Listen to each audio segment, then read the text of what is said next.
No, niso from the channel aburi ni gikota gyoto. That I get with Gina Green. I got Gina Green. Nego di kosiama. Okay, ngwa ihe need bu nani ji yana green. Amami yana ko green nibo. Kama obu na ima tinye ya na comment biko ka mmuta. Igbaga ya nwu. Anyways, I give buzo sata ji anya ofuma wepụta ya nje. Akwụkwụ ka ji asi ama. Isinye ya n'ekwu gị, ọ dafịa arụ ji eghe, ngwa isinye ji gị n'ọkụ. Ije weta ngwa ịmago ihe ndị ọzọ ị ga-eji wee sie ya. Naanị ihe niile bụ yabasị ya na ose nakwanụ green. Aga m egosi unu otu green anyị si adị n'obodo. Ọkwa the same green mana ịmago ihe efu na mgbe iji fụ ya ga-eme gị ka emeghe mme na vidiyo. Ibecha ose gị nnọọ dị ọfụma.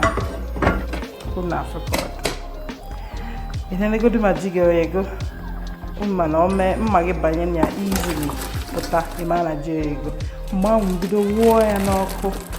na kweyọta na ka green na-adị ebe a ọ bụrụ na otu aka green na-adịkwa ka normal Niger green ya ọta otu a ka Niger green na-adị mana mgbe ọbụla anyị ji fịa ọ na-afịara efịa mgbe ọbụla anyị ji fịa egokoo ya saa ya maka ịmara mgbe ọzọ ị ga-afịa saa ya bee ya n'ọkụ ịmago bee ya ọfụma tinyecha ya na ziplock bags tinye ya na fridge freezer ọ bụkwa na enwero green kale na-adịkwa mma kama ọ bụ na ị ga-eji kale wee mee mana ị ga-etinye ya n'oge maka kale dị harder than green ịghọta tinye ya n'oge ka ọ yee otu ka green gị ga-adị ma osi na freezer pụta ọ ga-adị very fresh ịma mmadụ the difference between nke itinye kịta na nke itinye na freezer ịghọta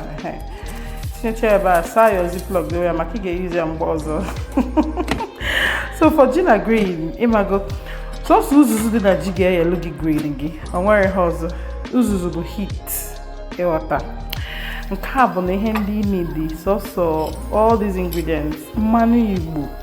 si n'ala Igbo wee bịa ịghọta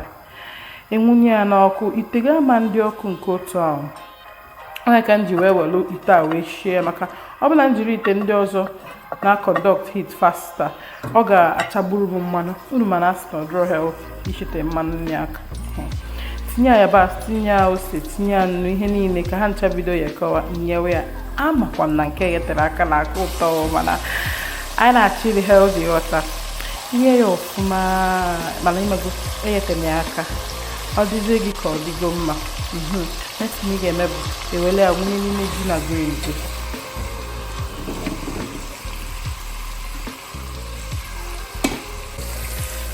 akwụnụ ka green asị ama nnọọ ịma ntinye ya n'ọkụ just uzuzu dị na ji gị bụ ihe ga-eghe ya enwunyezie ya mmanụ gị ebido gwọkọwa ya unu ga-afụ ka ọ ga-esi na-ama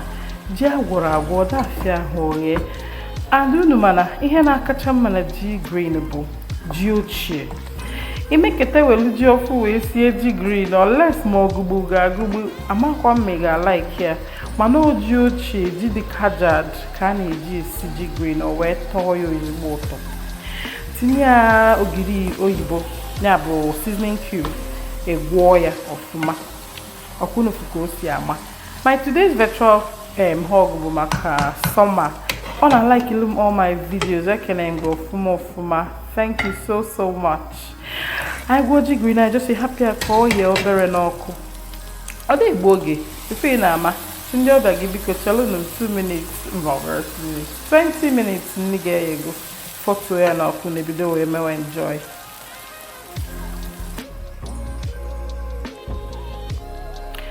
abịagonu m to the favorite part bụ enjoying my meal so m ga-edi isi nke dị just enough maka mmadụ na-abụ because mba ofu ya ma nricha okwe nne ya a na-achọ shape na-achọ ma height okay so mbido wee mewe enjoy Gina Green m ihe ọ na-atọgodi ọ bụ na iri ngoji green tinye m akara na comment section like kwalụ m this video and I thank you so much for stopping by. Enjoy the rest of the video.